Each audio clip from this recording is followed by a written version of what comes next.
हमने ताड़ा मारવાની વાત કરી ને, તાળું આમાંય આવે છે.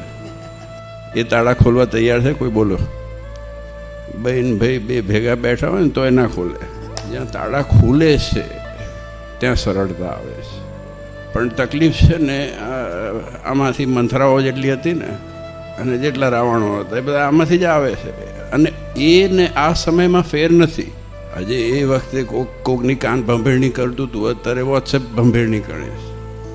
આ બધા રામચંદ્રજી ભગવાનના ચરિત્ર જો ને એમાંથી જ શીખવા મળે છે. જમવાનો મહિમા શું છે? મેં કહ્યું જે પરિવારની અંદર આખો પરિવાર ભેગો મળીને જમી શકે, જે પરિવાર ભેગો મળીને હસી શકે, આજે આ ગામનો આખો પરિવાર છે, એ પરિવાર જ્યારે ભેગો થઈ અને કથા સાંભળી શકે તો એનાથી મોટી પ્રાપ્તિ આપણા માટે કોઈ નથી.